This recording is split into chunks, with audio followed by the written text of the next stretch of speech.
If you grill it, he will come.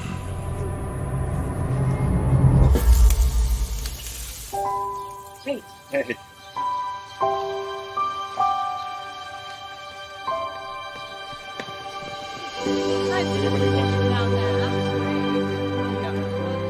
Is this heaven? Nope. It's Fareway.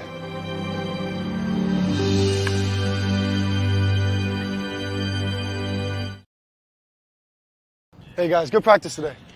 Man, I'm hungry. Me too. I know just the spot. Go long. Go way longer. Everyone knows the best route for good times and great food takes you to Whiskey River in Ankeny. Lunch, late nights, or just catching up with friends? This is your spot. About time you guys got here. Well, you did have a head start. In the heart of the district, Whiskey River.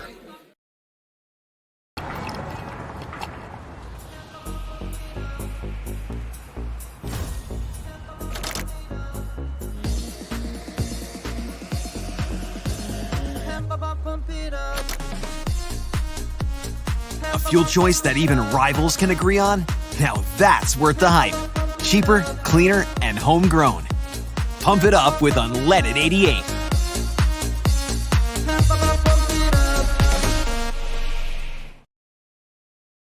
Alabama, Roll On North America Tour, presented by Kenworth.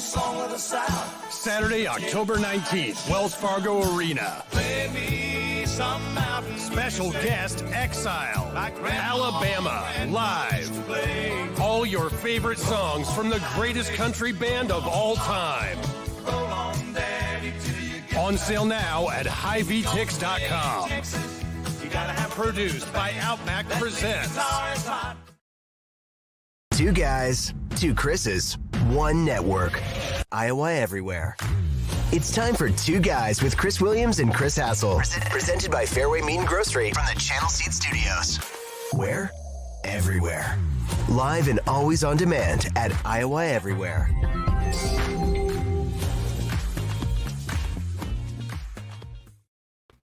Hello, welcome to Two Guys. It is a CyHawk Thursday. My name is Chris Williams, joined as always by Chris Hassel and Matt Van Winkle. We are in the Channel Seed Studios, the roaming Channel Seed Studios for me today. I'm at the, I was here with the RV TV crew, making sure Murph and Andy could get on the air, and I decided to hang out with my buddies down here at Kelderman Manufacturing. I'm in Kelderman's garage. The Kelderman compound. Yes. I'm here doing the show from the garage. So are you up in the rafters? Well, you want to see? Yeah.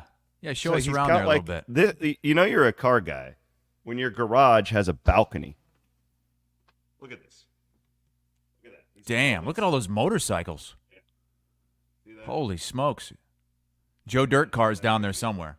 The Joe Dirt car, yeah, it's around here somewhere. So, anyways, that's where I'm at. I had a good night with our boys Keith and Andy last night, and Spopker, and I was a little bit worried about you because look, I was on RVTV for 5-6 years, and I know how crazy those nights get, and they don't start until 11 p.m. Well, I thank God Kelderman's beautiful wife was on standby to come pick us up, and we left at about 11 o'clock because I wanted to be fresh. Wait for a the second, program. You left at 11? Was Keith even done with the newscast by then? Yeah, honestly, I got to spend a lot of time with those guys yesterday because I was there for the majority of the day. So I didn't feel like, and they understood that I had a show to do. And, now, like, they actually give a shit about how these shows go. So they were like, yeah, you probably better, because they didn't want me looking like a piece of garbage. Well, everything has looked and sounded great from the road. It's always challenging when you're doing remote broadcasts. So hard. And it's ramped up so much with all the RVTV buzz around it and all the people that are around these productions. And then it's the Murph and Andy launch on Iowa Everywhere. And I don't think it could have gone any better. I mean, we've already broken basically every record that we've had here at Iowa Everywhere for the last couple of years. Thanks to those guys, we're now in the top 50 of sports podcasts. We are in the top 15 of football podcasts at Iowa Everywhere. These are courtesy of the Apple charts. So here we come. I mean, game on, baby. Let's get after it. No, the remote thing is always hard with the internet with video. I fought the video thing as long as I could, and then Maddie Van Winks really pushed me into that direction when we started this thing. And you just have to have so much more juice as far as your internet goes, and then you have to match it with the audio. And yeah, it's complicated, but it's very doable. And shout out to Aiden, who's been really here early and setting up and doing all that stuff. But the old Starlink internet, the $6,000 a month Starlink internet. I'm kidding, it's not that much, but it's kind of a savior. How about my dad coming in just shitting all over Aiden here in the comments, saying that guy needs sun. It's true though. Maybe he's just a pale complexion. Like, I mean, maybe the sun would give him skin cancer. Don. I thought Aiden, doesn't he only eat like candy bars and granola? Yeah, he's basically like Bloom was. Well, and he's never had alcohol before, which there's nothing wrong with that. It's great, and it's perfect for Williams because Aiden is our company it's awesome. DD. It's why he got the job. Let's be honest. If he was a big alcoholic, we wouldn't let him. We wouldn't hire him. We've got enough of those. Yeah. No, fun show today. Obviously, we're going to spend most of our time with CyHawk stuff. I want to thank our presenting sponsor, as always, Fareway Meat and Grocery. If you're getting prepped up, if you're doing a tailgate in Iowa City, or if you're going to be like me and hanging around watching the game from home, you can go and load up at a good Fareway and thank them for being such an integral part of what we do here on Two Guys with Chris and Iowa Everywhere in general. They came on with us from day one before we had even had a show. Because they had faith in our project. So we really, really appreciate them. Same goes with our friends at Channel Seed as well. So real quick, I'm coming on your show today. Yes. So I'm on HQ Spotlight. CBS Sports HQ Spotlight airs today from 2 to 5 Central on CBS Sports Network. And this actually wasn't even my idea. My producer, Noah, knows about the podcast, loves it, and he suggested that we bring the other Chris on the show today to preview the CyHawk game. Not necessarily the X's and O's and all that. We've got guys to do that. Yeah, you don't need me. Really just teaching a national audience about, some of the fun intricacies about this rivalry. The whole story of the trophy and the Pewter family and the beat Iowa jerseys from back in the day. And Josh Pate is going to join us as well. We're going to have a little triad. Awesome. It's going to be me, Williams, and Josh Pate. And it's going to air sometime, I think we're going live, Williams, right around 2:50 Central Time. Are you nervous about bringing me into your ecosystem? I was going to ask. You are a reflection of me, so you better bring the juice. Like if your connection is really bad, that's going to be bad. What's the over under of making a tee shot reference in game day? Can we how about you ask Pate if he's on tee shots? Wait, you want me to also drop placenta? Yeah. On cable TV. Hit the bingo. As well? Hit bingo. It'll be fun. Thanks for having me on. I actually know a lot of people at CBS through the 247. Well, Noah, our producer for HQ Spotlight, wasn't even the only one who had an idea like this. Trey Scott, who works at 24/7 Sports, wanted to get us together for a little article at CBSSports.com because, look, this is one of the bigger games of the weekend. And when CBS has a game, CBS goes all in on that game, so they want everything. Promoting this, man. They are promoting the hell out of this game. They're doing a really good job with it. We saw the pregame thing that will air tomorrow, or not, Saturday, the Rocco Beck camp. Matt, do you have a tiny little clip of that? We wanted to play just a smidge of it. We don't give the whole thing away. Let's see what CBS has cooked. First guy here, a kid came up to me and he said, "Will you wear this wristband for me?" And it says Perry Strong. That quote, it means a lot to me just because of what they've gone through. I wear these all the time. I'll wear this every day in games. So I'm excited that I was able to be here today for these kids because I know it meant a lot for them. Hard work on 3. 1, 2, 3, hard work. I hope the kids will appreciate truly how lucky they are to get this experience. And I wanted to support you guys, give a donation to help you guys move forward. The biggest thing for me is giving back and supporting this community and making sure that they know that I'm always here for them. And I'm just glad I was able to come out here and run a camp like this and, put a smile on these kids' faces. So there you go. That's CBS's pregame package on Rocco Becht and that camp that he did in Perry. That will be on probably around 2:00. I don't know how that works, but you can watch it all I on think the it'll be internet somewhere right now. between 2 and 2:30 on the pregame show leading up to the CyHawk game. But it's on social media right now. I pulled some strings because it aired on, I believe it was Inside College Football a couple of nights ago, and a few people were tweeting about it, and then everybody was like, "Oh, where can I find it? Where is this? I didn't catch it. Where?" And so I know some people in the social media department, and they got it posted. So if you want to see the whole thing right now, just head on over. I retweeted it. Pretty much everybody has, from Williams, Cyclone Fanatic has it, and CBS Sports College Football tweeted that as well. If you want to see the whole thing, and Bloom's in it.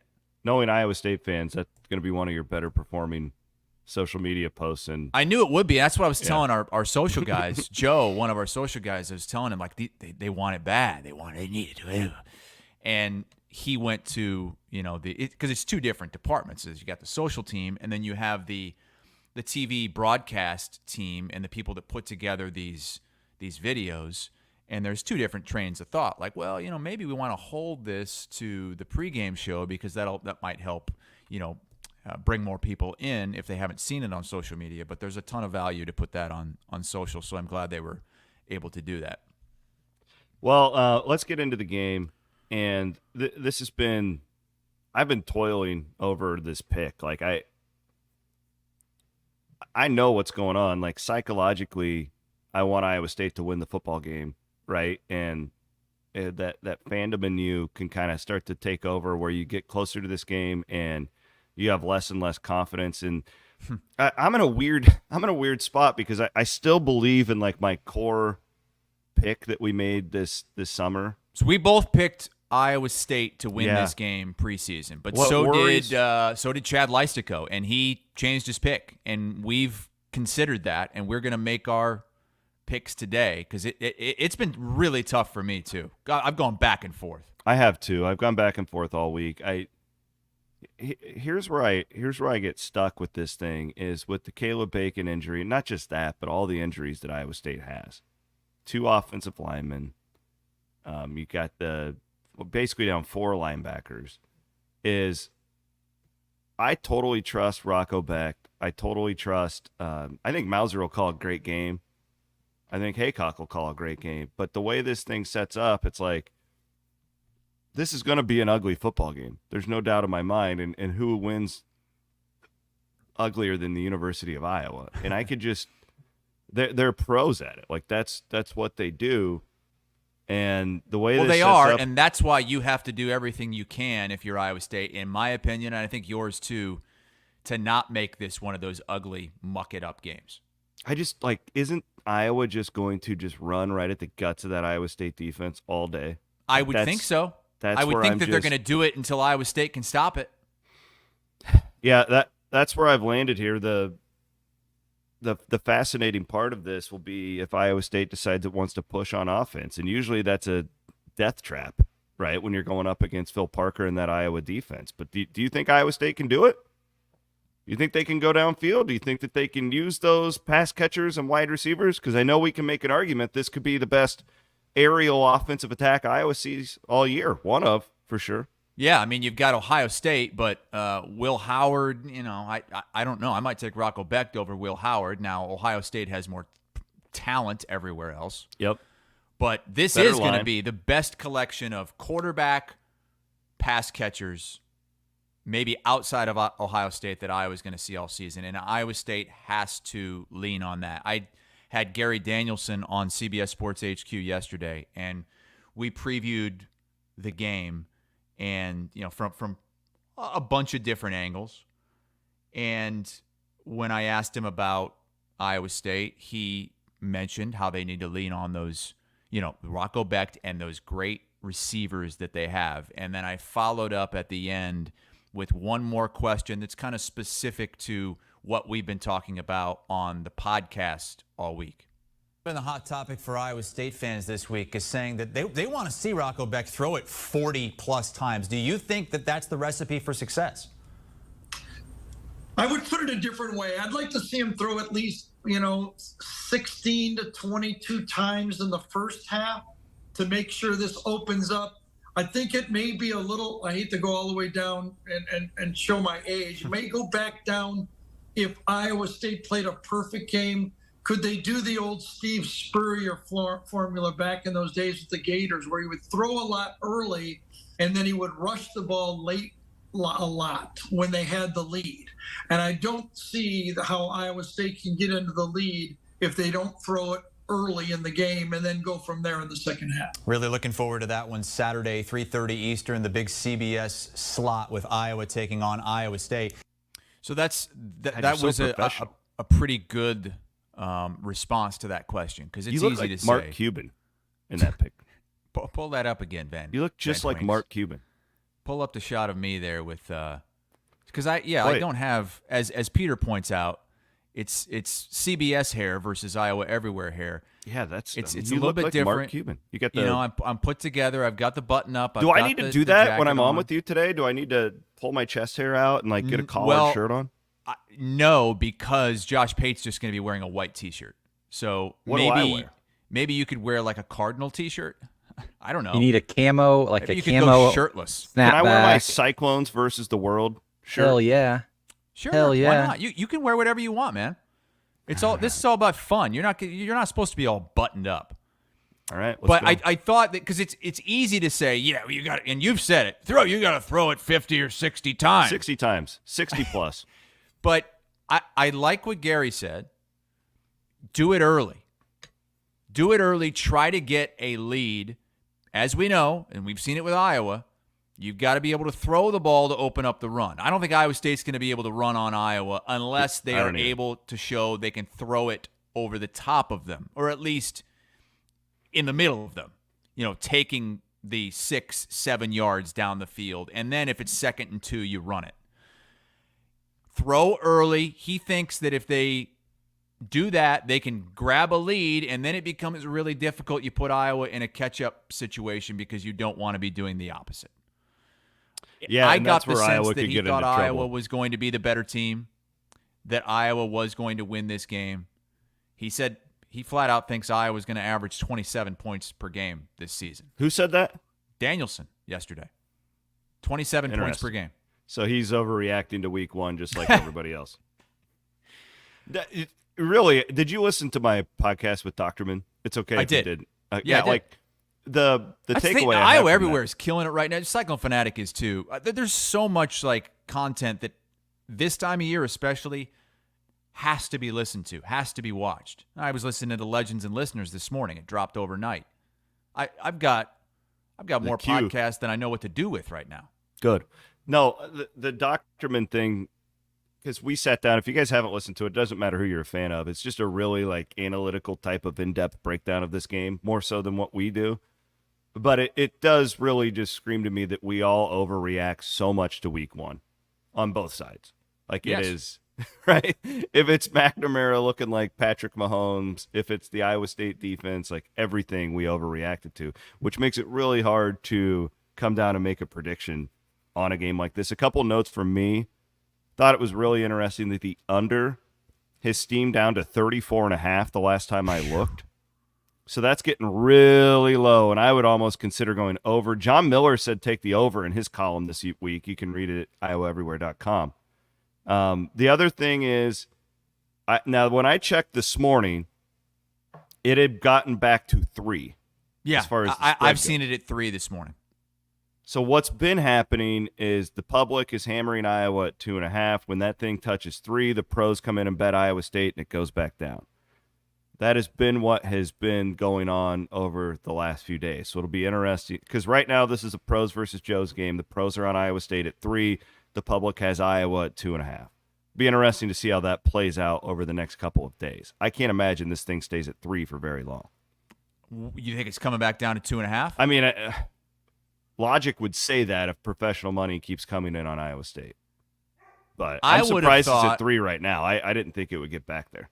I would have thought that after the performances last week, and we've seen all the reactions and changing of picks from everyone in our ecosystem, I would have thought that this line would have gone up to 3.5, maybe even 4 by now. And I think it's telling that it hasn't. And that's one of the things that you have to think about as well when you're making your game pick. There's a reason this thing is staying there. It's the pros. There are people out there, many of them, that think this is a toss-up game every bit now as it was a week ago. Most power ratings I've seen still have Iowa State rated higher than Iowa, for what it's worth.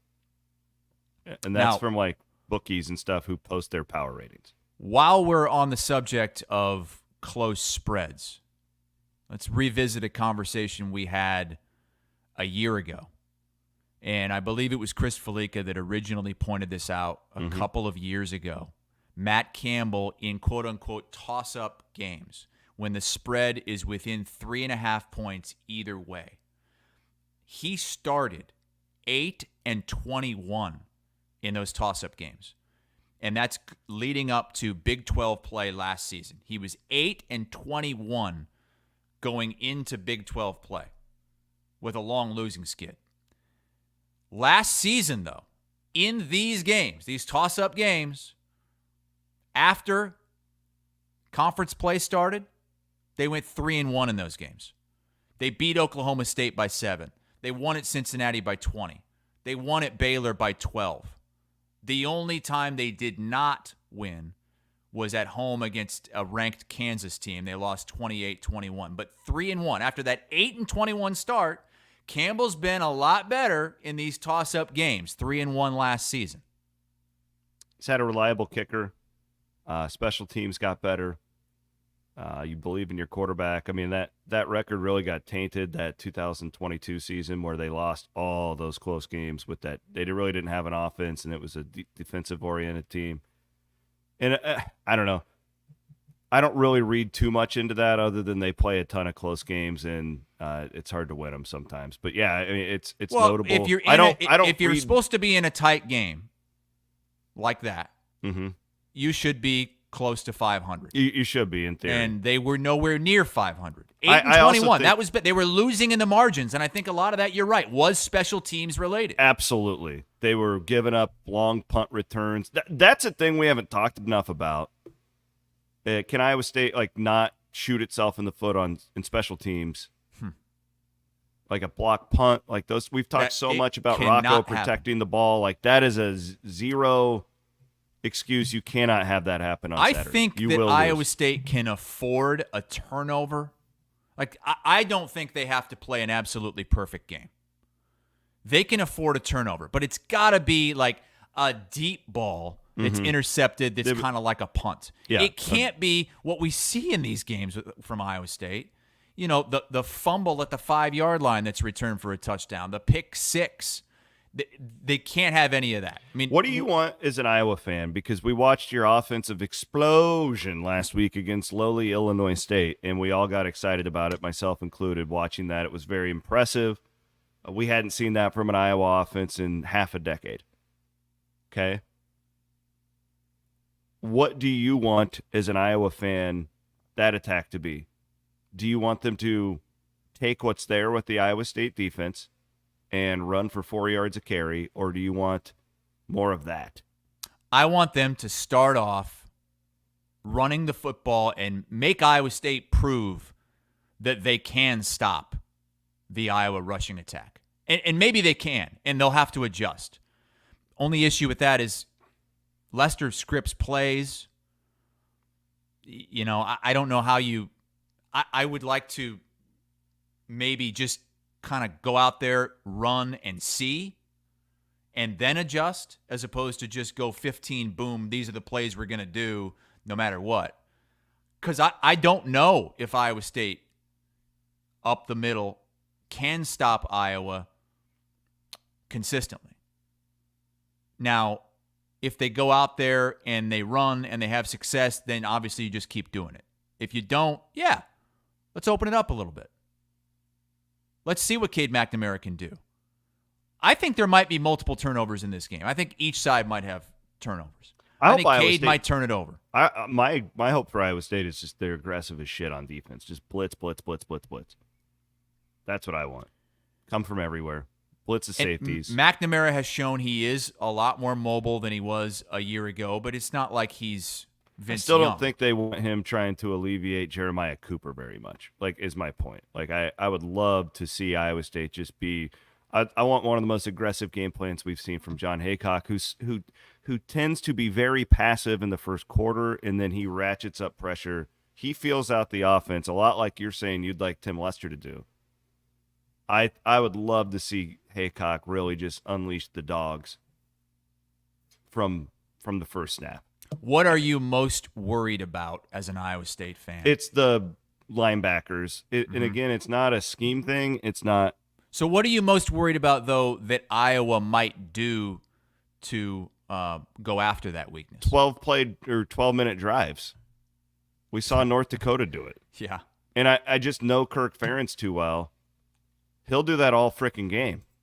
And that's where I'll give it away. I'm going to pick Iowa to win the game now. And you flip-flopped. I'm flip-flopping. This is a deal where my belief in this Iowa State team is really not much different as far as long-term. I think that they're going to be fine. But this is a bad matchup to not have linebackers. It's a terrible matchup right now with the status of Iowa State's football team.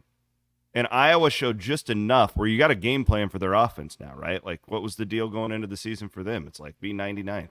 I think they're going to be.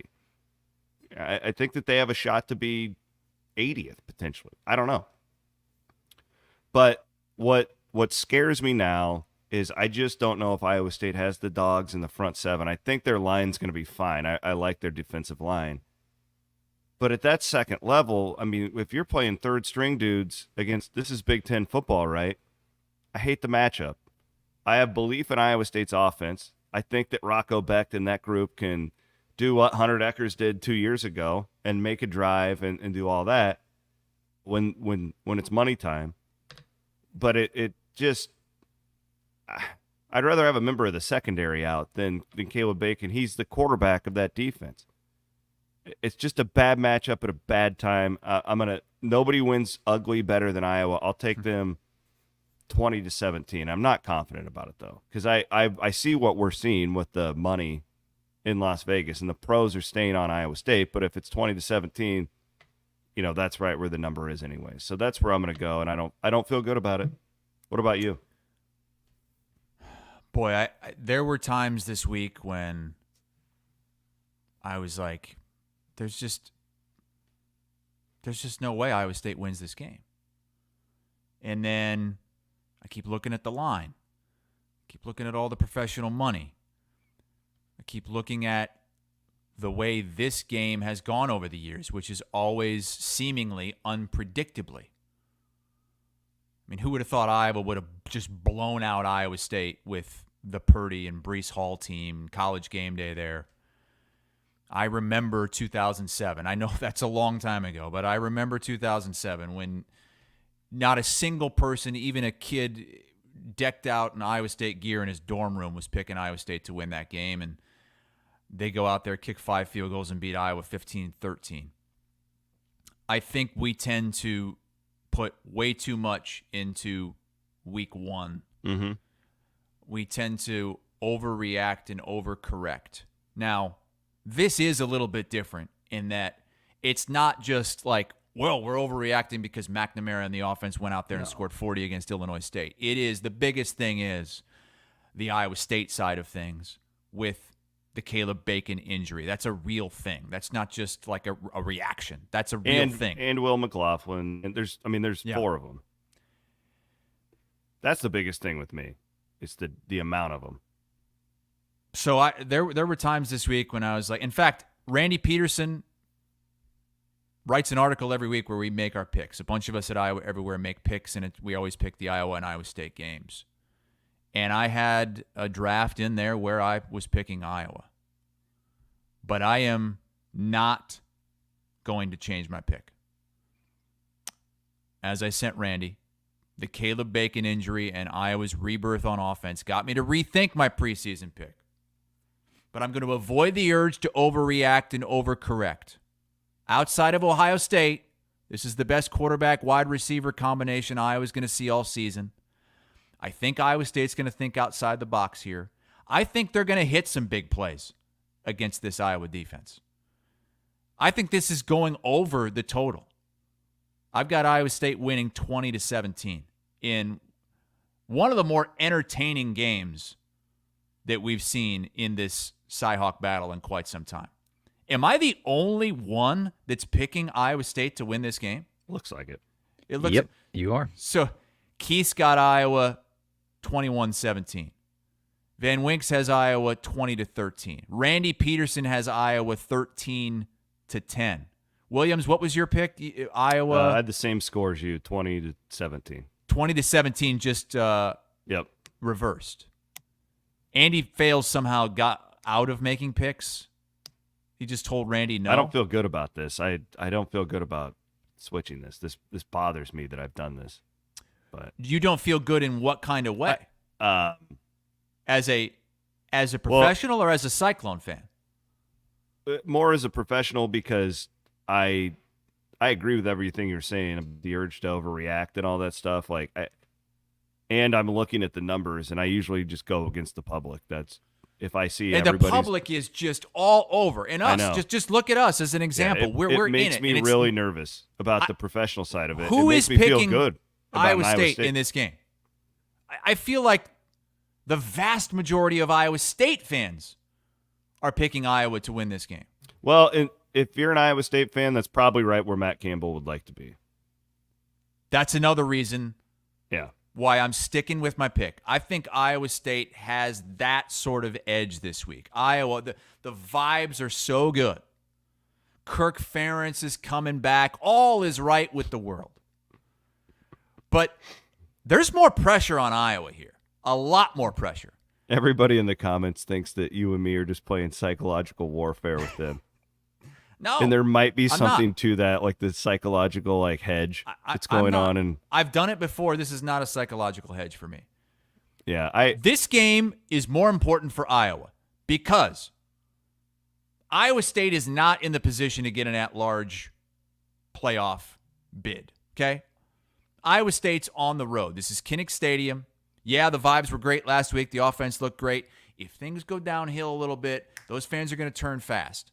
Iowa needs to win this game if they have hopes of being an at-large candidate for the playoff. Because you lose this game, you're probably going to lose the Ohio State game. And then what are your best wins? You've lost your big non-conference game. You've lost the only high-level conference game. Your only hope would be somehow to get to the Big Ten championship game and win it. And that just... you're exactly right. Like this game for Iowa State, if you lose it, just go and get in the Big 12 championship game. Mm-hmm. Because that's how you're going to get in anyways. Not that this game is not important for Iowa State.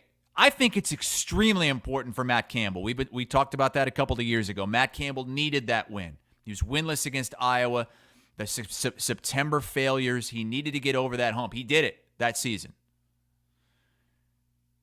I know that he's 1-6 against Iowa, but all of Iowa State's goals will still be out there, even with a loss in this game. With Iowa and that schedule, I think you can pretty much wave goodbye to the playoff if they don't win this game. And as we've heard from a lot of people, a lot of smart people that cover this team, this is playoff or bust for the Hawkeyes. This game is bigger for Iowa. There's more pressure on Iowa.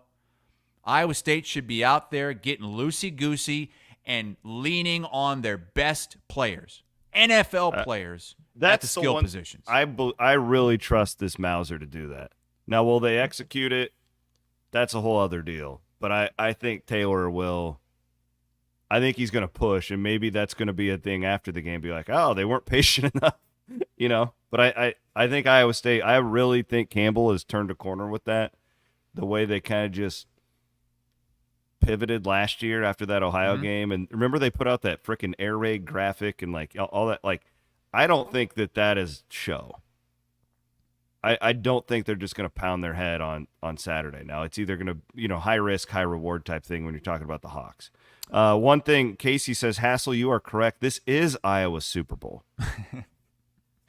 I even said that on the air yesterday with Danielson. I said, this is my Super Bowl as an Iowa guy. Absolutely. Not as an Iowa fan, but as a state of Iowa guy. This is the is best sporting event of the year.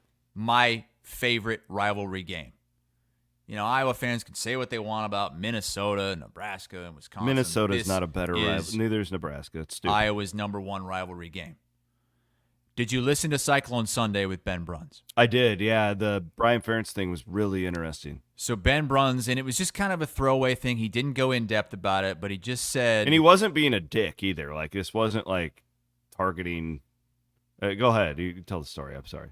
He said that this was Brian Ferentz's Super Bowl, that Brian Ferentz was kind of the one that made Kirk kind of rethink the way and the team that they go about this game. And he insinuated, Bruns did, that maybe that's an edge that they won't have here.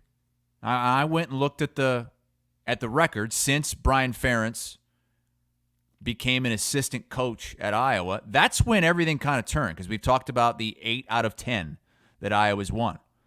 Brian Ferentz lost his first game as an assistant, his very first year, 2012. Since then, they've won 8 out of 10. So he was 8-3 as an assistant. Before that, Iowa State had won 8 out of the last 14 meetings. Now, I'm not saying, and I don't think Bruns is either, that Iowa is worse off for not having Brian Ferentz as the offensive coordinator in this game, because I think it's the opposite of that. I think they're much better off to have Tim Lester as the OC for this game.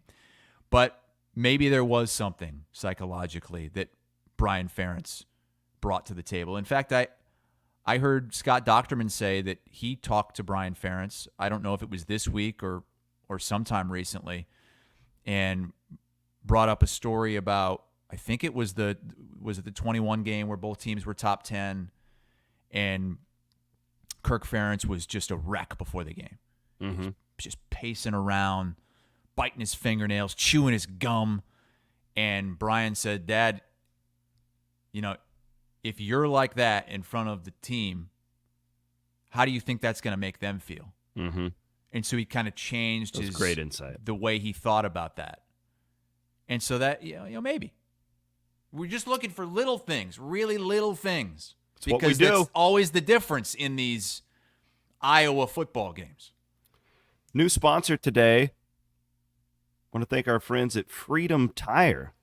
Freedom, freedom, freedom tire. Quentin Crowner and all of the Freedom Tire team and their employees throughout Central Iowa, we welcome you to Two Guys. Yes, Chris Chris. And they are also going to be a sponsor on Instant Iowa. Yes. And bigger than 12. Hell yeah. Let's go. Big time. All right. Locally owned company. We love what those locally owned companies are all Absolutely. about. Welcome, They're Freedom Tire. New tires for every major brand, as well as vehicle maintenance and repairs, preventative maintenance, major performance issues. They got you covered at freedomtire.com. Freedomtire.com. Altoona, Ames, Fleur Drive, West Des Moines, and on Hickman and Urbandale. Locations all over the place. So I mentioned they're going to be a sponsor of Instant Iowa. It's going to be a little different this week. Andrew Downs is the guy. They're slicing him open. He's going to be the guy week in and week out going forward, but not this week, not for the CyHawk game, because AD is having surgery tomorrow. He's going to be put back together like Humpty Dumpty. And John Miller is going to join the program, so it'll be me and Miller instantly. When that game ends, the CyHawk game, we will be up and at him. And Andrew says if he's feeling good enough in the hospital bed, he will join us as well. I'm guessing if they lose, he won't. It'll be like Hugh Freeze. Remember when he's like, in the hospital bed, it's going to be Downs just with Let's get the camera at the bottom of the hospital bed. We do need to Photoshop Downs' face with a Hawkeye hat on that. Speaking of Photoshop, can we put this Dumb and Dumber thing up on on here. Oh, so yeah. This guy. We finally got our own quote-unquote album covers. So Andy's been obsessed with these album covers. Mm-hmm. And, like, we're all like trying to plan like the nuts and bolts of how we're gonna pull this thing off. Like, all right, well, you gotta have cameras, internet, and Andy will just like interrupt us in these big conversations. Be like, but we gotta get these album covers done. And he made us take professional pictures for this at like 9 a.m. after we had been up drinking until 4 a.m. That's not an exaggeration either. We really were. And so this guy who does these album covers, this is what we get. They put us on a Dumb and Dumber poster. Chris and Chriser. Like, they got all these cool, like, retro, like, all this really cool stuff, and then he puts us on Dumb and Dumber. Then who the hell did this? What the hell is this? Somebody Wink's in a wheelchair. Who did this? This is not funny. You sold my dead bird to a blind kid? Pretty bird. Can you say pretty bird? Petey didn't even have a head. Also want to thank our friends at Iowa Event Center. Matt, will you go to the Alabama concert with me? Sure. Play me some mountain music. The greatest country band to ever live. We heard in the promo. They're right up there, man. They're right up there. What else is coming up at Iowa Event Center? They just announced a new concert for the holiday season. Pentatonics. Dude. Pentatonics coming. That's when you want them at the holiday season. They've got a good Christmas deal there. The Trans-Siberia Orchestra, aren't they coming? They are. Yeah. They're coming in. Go ahead. Well, it makes me feel like I'm on acid. And like Santa Claus is just going to come around and be like, yeah, that's them. Pentatonics tickets go on sale tomorrow, 10 a.m. HiVTix.com. They're that a cappella group. You don't know Pentatonics? No, I've never heard of them. Jesus, Williams. I don't go to that. I am going to go to the to that Trans-Siberian Orchestra. Dun, dun, dun, dun, dun, dun, dun, dun. Oh, here comes Santa Claus. He's got a knife. What? Yeah, I always feel like it's like a horror movie. What the hell are you talking about? Have you ever seen this orchestra? They're from Russia. I mean, I know. I've heard the music. I haven't like watched the whole production. It's of like lights flashing everywhere. It's a good time. Have one of them climbing kites and go to the orchestra. What's going on? Before we get to our Centurion Stone Cold Locks in our Wake Up It's Game Day segment, I kind of miss this Cyclone Larry situation. Damn it, because I was going to ask you about that. Like, what the hell is going on? So Cyclone Larry is in a cage. Bloom has locked him up. Bloom has taken him and won't hostage. let Cyclone Larry out until what? Like 2,000 people sign up for monthly recurring payments to We Will? Yeah, I jumped on board too. I'm a new subscription member to We Will, so I'm trying to get Larry out of the cage. Wait, you had never given to We Will before? Well, I wasn't a monthly giver. I've given before, So this but I is- wasn't monthly. Can't you just like sign up for the monthly and then yank it after Larry gets out? I guess you could, but that would be against the spirit of the competition. You're going to get Bloom in your DMs. Can I have some money?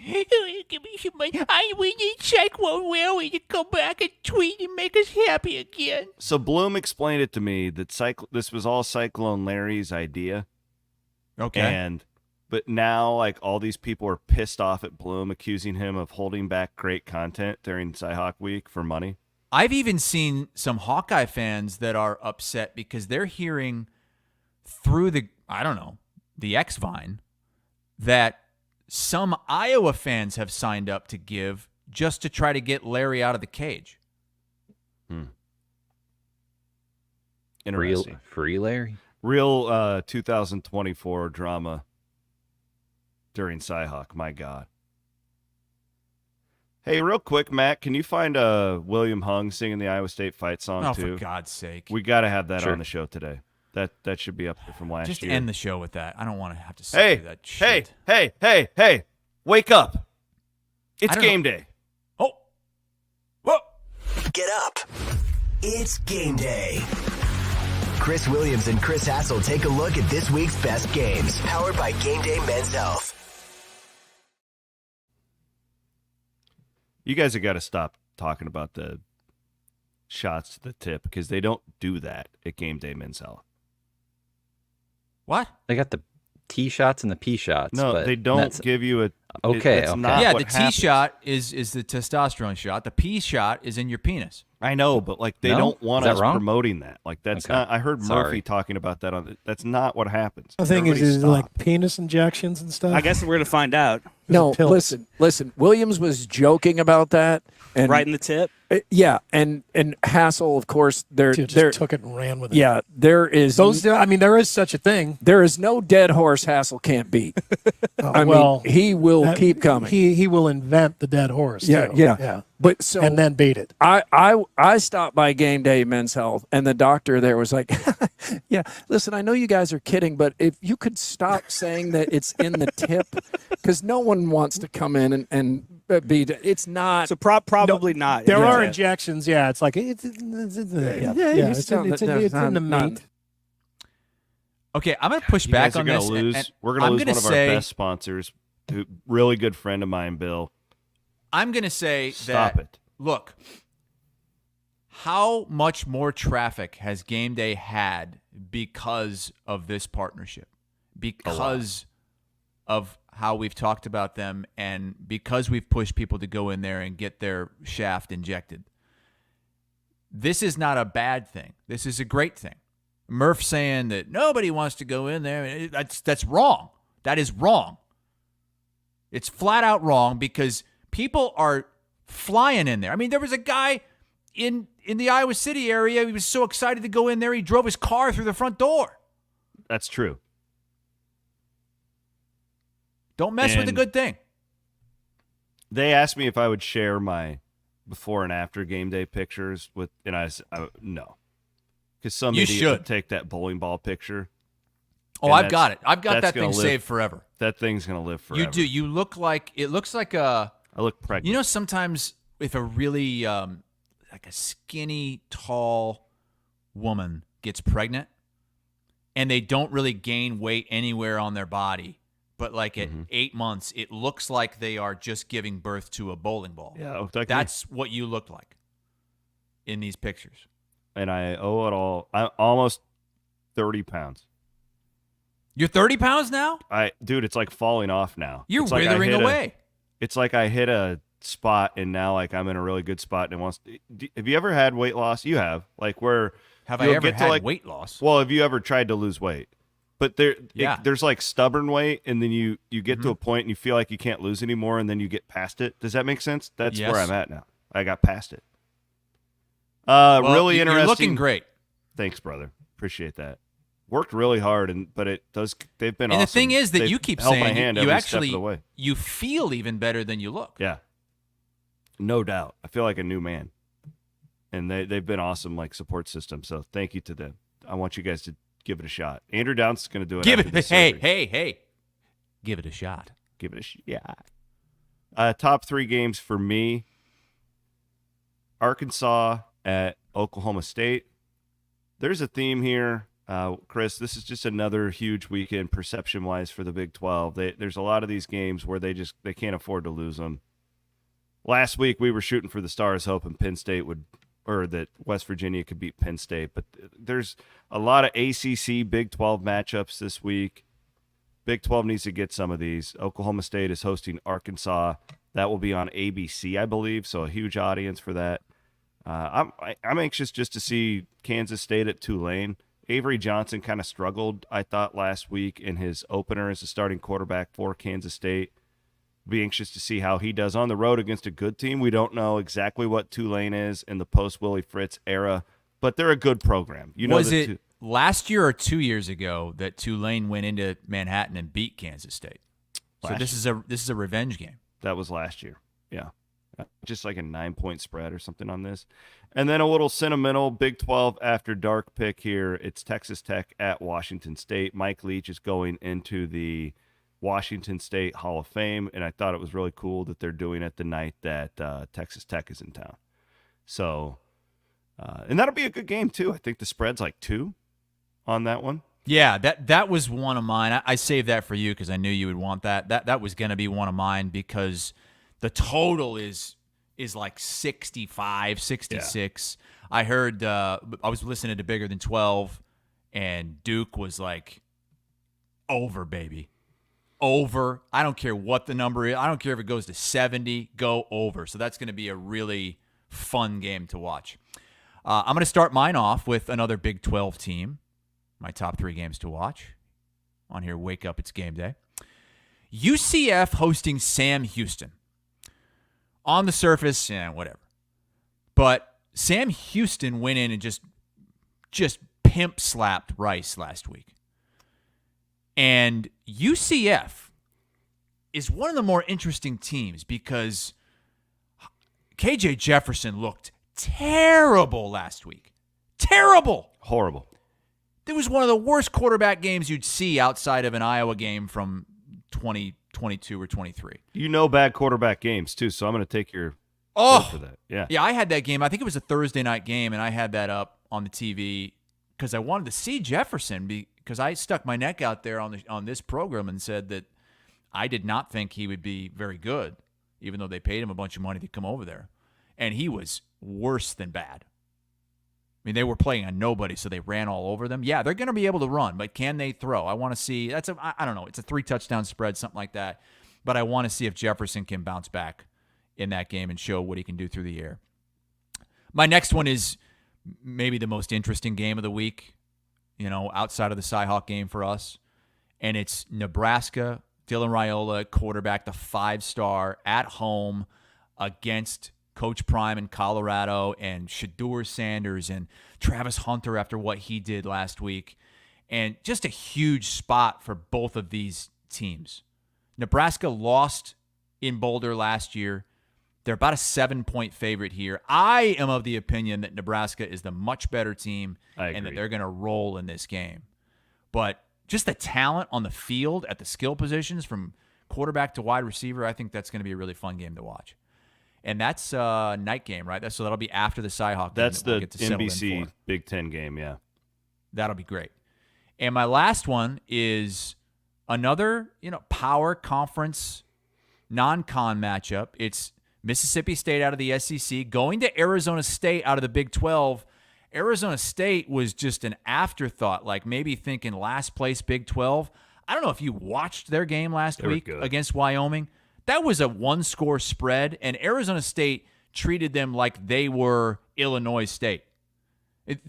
Arizona State looked great in that game, and I believe they're a touchdown favorite in this one, or about a 6-point favorite against Mississippi State. That would be a good feather in the cap for a really low-level, or so we think, Big 12 team. Matt, will you do me a favor and just pull up the whole Big 12 schedule? I just want to prove the point of how many P4 versus P4 games there are with the Big 12. There's not a ton of marquee ones. There's P shots and then there's P4s. There is a good chance that, whenever playoff time comes, that this week, you're either going to rack up a bunch of wins or a bunch of losses. BYU at SMU, so that's AC. Iowa State, Iowa. Arkansas, Oklahoma State. Kansas State at Tulane. That's not P4, but that's a really big game. You've got another one in Pittsburgh versus Cincinnati. You've got Baylor, Utah. So that's 2 Big 12 games, but that is not a Big 12 game. That's a non-conference game. Yeah, that is so bizarre. Well, they had that home and home schedule before the whole deal. Keep on scrolling down there. Kansas at Illinois. We haven't given that enough talk. You've got Colorado at Nebraska. Houston at Oklahoma, they're going to get pummeled. That line's come down. It was 30, now it's 29. That's a fishy line. I would be tempted to play Oklahoma in that. Yeah, it's fishy, though. Yeah. Real fishy after Houston just got it's a smidge fishy. Keep scrolling, Maddie. There's a couple more, and then I think there's those late-night games. Yeah, Tech, Washington State, and Mississippi State, Arizona State. So keep an eye on that. All right, let's do it. Let's do our Centurion Stone of Iowa Stone Cold Locks of the week. So I was 0-2 last week. Hassel was 1-1. We need to make a comeback. I need to make a comeback. I need to button this thing up here. Week 1 is really hard. No excuses. I should never go 0-2. Week 1 is definitely really hard. Really, really hard. Week 2 can be hard if you do the whole overreaction thing, which is correct. What I might be doing here. I'm going to go to an NFL game. I didn't realize we could pick NFL games. Yeah. You can do NFL. I like college more anyway. So I do too, but I feel like I'm better at the NFL, to be honest. I'm going to go Lions minus 3.5 at home against the Rams. The Rams are dealing with some injuries, and I feel like the Lions are going to be one of those teams hyper motivated after how last year ended. Really good at home. Well, the Rams should be motivated too. The Lions ended their season last year. Correct. In the wild card round. I think the Rams are so good the Lions are so good at home. I think that they win this game by 10, 15 points. Jamie Eisenberg, one of our fantasy experts at CBS Sports, has Jared Goff as his start of the week in fantasy. He thinks Goff's going to have a huge game. Yeah. The other one for me, and I hesitated on this, but I was doing the whole there's value here and all that dorky stuff, but I kept coming back to I just think Texas is a lot better than Michigan. Sure seems that way. Well, and the thing about it, and this is where I'm going to give out the Texas -7 pick at the Big House, is I think that we forget about just like the Michigan program, new head coach, new quarterback. There's so much that is new there compared to a year ago. There's a lot that's the same. A lot of the Harbaugh people still sticking around, but they are scrambling at all the key areas. They have new coordinators, right? And Texas kind of feels like a bit of a well-oiled machine to me right now with what Sarkisian has going on. I just think they're a lot better than Michigan is this year. I know that this is risky. A lot of people think it'll be a lower possession. The Big House is a hard place to play, but it's not impossible. Give me Texas to win this game. I think that the Longhorns make a statement here, and I think we learned that Michigan is probably 4th, 5th, or 6th in the Big Ten as far as those power ratings go right now. Yeah, if you're power rating right now, you've got USC ahead of Michigan. Dude, USC is like a legit playoff. Like if they're going to play defense like that under Lincoln Riley, man, what a statement win. They for were them actually the other tackling people. Oh, it was they looked incredible. So Williams has Lions -3.5 against the Rams. Texas -7 at Michigan. We're usually picking 2 games, but I also have a bonus pick here. Okay. I'm going to go to that Oklahoma State-Arkansas game that it was one of your 3 games to watch, and this might be an overreaction from week 1, but I loved what I saw from Oklahoma State, and I think everybody in the Big 12 did too, if you're looking for, a potential at-large team. Oklahoma State just dominated the best, the cream of the crop in the FCS in South Dakota State, a team that hadn't lost in 2 years.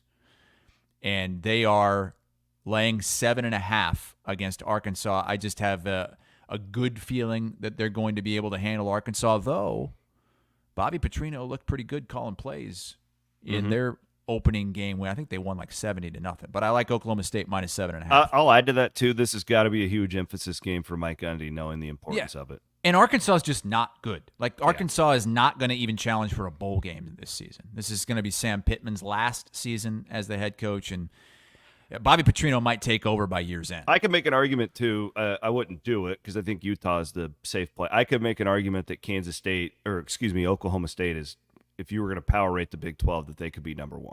I could make that argument. Yeah, I think it was Brend that was saying on Bigger Than 12 that, he feels like Oklahoma State's the class of the Big 12 right now, even over Utah. So Oklahoma State -7.5 at home against Arkansas. I like Maryland -8.5 at home against Michigan State. Michigan State is a team in transition. They've got a young, talented quarterback, but one that go on the road. Yeah, it's Maryland. It's not going to be a great atmosphere, but I think Maryland's a team that puts up points. I think that's going to be really easy to get a 2-score win if you're the Maryland Terrapins. So Maryland -8.5.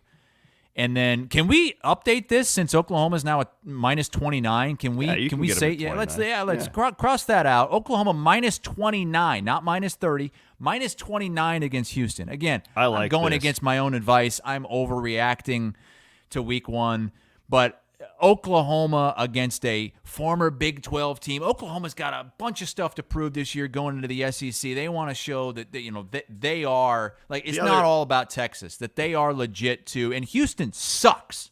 Houston sucks. Everything is new at Houston. with Willie Fritz. You have to like factor this in the transfer era when you're betting on these early season games. Houston lost at home to UNLV by 20. Ugh. And you're telling me that they're going on the road now to Oklahoma? Ugh. And Oklahoma's only laying 29? Well, I love that play. So, bonus Centurion Stone Cold Locks of the Week. Appreciate my guys Judd and Joe over at Centurion Stone of Iowa. I've hired them they built a fireplace in my living room a couple years ago. Did a phenomenal job. Great locally owned company. Showroom in Ankeny and also over in Nebraska. They've got one in Omaha as well for many of you who are watching and listening from the Omaha, Nebraska. Well, Chris, I will see you in a couple of hours. I'm going to just absolutely bring it for you on CBS. Where are you going to Sports do Network. the hit from? Do you know? I don't know. Like, where will you be? I'll make sure there's a really nice backdrop. Just make sure that you're lit well. I will. I'm going to bring in an extra light. We're going to do real professional work for you today, Chris. I don't want to let you down.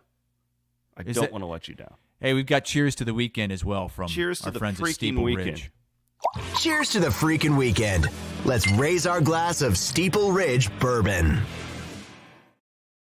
I am out of cold brew coffee. This was it. I went through the whole thing. That means the show is over. Like the ladies' man on SNL back in the 90s when his Cavatier cup was empty. Sounds like a lady. That meant the show was over. I gave Doctorman a bottle of Steeple Ridge when he was in doing the podcast the other day. Doc was looking forward to tipping that thing back. Yeah, you were like, hey, you can, you just take it home, use it as a prop. I'm sending O'Connor and Rob are going to cover the game for Cyclone Fanatic, so I'm going to do all my stuff from my office at the house, which is actually better for the audience, I think. So I will not be in Iowa City on Saturday. Have you gone to Kinnick since you had the Milwaukee's Best thrown at your head? No. I've been in Iowa City a lot. I have a feeling though. we might be talking about that today on HQ Spotlight. It's honestly, I've been in Iowa City so much with my daughter that it's just, we were making those drives in our sleep there for a while. So no, I haven't gone back. It's really not because of that. I just like to give Iowa fans shit about it. One stupid drunk guy doesn't represent an entire fan base. That reminds me. Don't cuss because the show Yes. is on CBS Sports Network. It's on cable. Oh. We do have to. That's good to know. We do have to answer to the FCC. Speaking of that, though, my dad sent me a text yesterday because he was listening to Murph and Andy, and he sent a disgusting picture. Was it that one of his feet? Oh, he sent a disgusting picture where he was taking a picture of his TV, but he had his foot in the foreground, his gross foot. And you saw his toe. Oh, it was gross. But he goes, do Murph and Andy know that they can cuss? Because it's the same show that I've been listening to on KXNO all these years. And I said, yes, they know, but Keith likes to play all high and mighty, he doesn't even cuss in his real life. And Andy's scared to cuss in front of Keith because he doesn't want to upset him. That's why our relationship is so much better than theirs, is because we can tell each other, look, you're Listen, a fucking you dumbass. idiot. Quit being a moron. We can be real with each other. Yeah, we keeps it real. But I told him, I don't think you're ever going to hear Keith cuss, but I think once Andy gets a little bit more comfortable, he might drop an S-bomb. I don't think you'll ever hear Andy drop an F-bomb. You need to be aware of this. Been out here on the tour with the fellas, and I've just been, because we own their asses, right? So I'm kidding. I've been watching all these people that come up to Keith because I'm trying to learn about our new demographic, right? Yeah. Trying to be a better elderly? company man. They're coming up in walkers? 75, 80-year-old women are obsessed with it. Look, there's nothing wrong with that. That's no, I love one of the reasons why we women. needed them so badly, because we needed the older demographic. We've got all these young, vibrant people. Keith was a little bit out of shape last night at that bar. Yeah. Accusing us, you in particular, of ageism. He was getting a little bit out of shape. Well, look, things come back around. Keith hired me at WHO 13 when I was 22, And he would always give me, and Andy too, give me shit about being too young, naive. Mm-hmm. So now I remember How Naive is Chris. Yeah, that was a segment on the radio show. And he would just make you do stupid things because he knew that you would just He took do advantage anything. of me because I was young and dumb, and now, look, it's not a bad thing. We want elderly people to find out it is really easy to watch or listen to a podcast. Yeah. And they spend money too. them. Our sales manager, John Liebel, he's been saying for years, we've got to get older people involved. We're too young. We skew too young. What can we do? We've done it. We brought in Keith. So what are you doing this weekend? Just sitting around the pool, just watching football? And I've got Instant Iowa right after the game with John Miller. Iowa. Are you nervous? Are you cool with doing the show with John Miller? I don't know how much you've worked with John before. I've worked with John before. Oh, okay. Yeah. No, I'm looking forward to it. I think he's perfect. He's the old Hawkeye podfather, man. Yeah. He was doing the OG. sound off with Zabel back in the day. That's some serious experience. I've probably spoofed John, though, more than I have done shows with him. I'm looking forward to that. Oh, no. Randy Peterson's in the comments. He said, I hate the word elderly. Happy CyHawk week, everybody. And check out Randy's article today at iowaeverywhere.com where he's written an article about the CyHawk game and compiled all of our picks and reasons why I'm the only one that's picking Iowa State. You are, and I hope you're right. I hope wrong. You're right, my friend. I hope you're right. Oh, Jesus. Why do you like this guy? What's not to like about it? True. We will fight that battle through. And when we hit the line, we'll hit it hard. Every yard for ISU. Have a good weekend. The Hawkeyes. All right, we'll be back on Monday. Instant Iowa coming up on Saturday. Thanks for watching. Follow, like, subscribe, all that good stuff. Have a great Thursday.